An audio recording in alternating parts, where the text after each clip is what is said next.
Hey, good morning. Welcome back to the Daily Deer. This is January 8th, 2025. Thanks for joining us on another trek into the deer woods. Today's quote is to track game, you must first learn to track yourself. That was written by Jack O'Connor. Let's get into it. Let's get into the deer woods.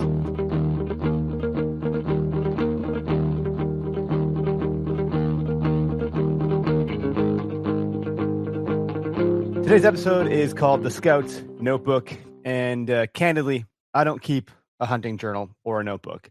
And the more I do these and read and actually have started journaling in the daily Stoic journal, I am starting to kind of enjoy the process and what that does to the mind. I do it in the morning, I do it at night. Sometimes I forget at night, so I do the evening one in the morning.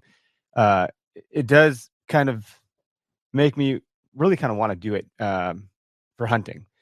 And it would be interesting to do a post, like a pre-hunt and a post-hunt, and not just on the tactical side of things, but also on like the how did you feel? Like what was going on in your mind? How did hunting help you decompress? Um, it's an interesting thing to go through in terms of an exercise. But a well-kept journal is a hunter's secret weapon, or it could be if you're doing that. And by recording observations, weather patterns, deer behavior, you can kind of build a roadmap for potentially future success.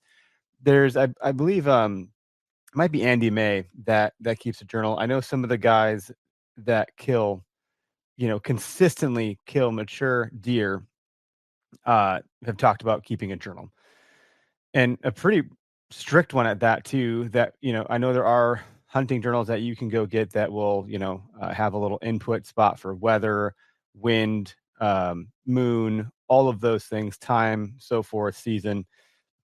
If you do keep a journal year over year over year, season over season over season, I'm certain there'd be some things that would stand out, some patterning. One of the apps you can use, whether it's Onyx or Spartan Forge or HuntWise or Deer Stand, there's a lot of them using tools like that. I know Spartan Forge, for example, does have a journaling feature in their app. I don't know that it's tied back to their AI. They have Cyber Scout. They also have, the deer predictability stuff.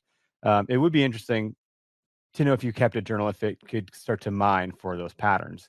But some of the best hunters are students of the woods. And when you write things down, it commits things to the mind in a very different, unique way. It's a great way to learn and to grow spiritually, personally, professionally as a hunter. So do you need those modern tools? Yeah, I think so. I think even dropping pins to some effect is a version of journaling. If you want to think about it, you like put this pin on a map, you know where the tree is, you have some sort of relationship with that territory, that spot on the map, you understand it, you know it, or you want to get to know it. I think that's kind of an interesting take. So today's kind of takeaway is to be a student of the woods. It's one of those things where you just got to get out into the woods. You got to be out there as much as you can be, and that's in season and off season. Off season's a great time because you don't have to have the pressure of the hunt hanging over you. This fear of missing out, this FOMO. You don't have to worry about bumping deer so much that it's going to ruin your hunt or you ruin your chance. It's a great time to have a big blank canvas to just learn, and take it all in. And so, again, if you have a journal, which sounds like I'm talking myself into getting one. If any of you that listen, for the few of you that are listening at day 8, because this is a brand new segment, love to hear your comments. If you want to send an email at sales@okayesthunter.com, send us a DM on Instagram or something like that, even on Facebook. Love to hear your thoughts on this topic, and appreciate you trekking in the deer woods with me today. Have a great day.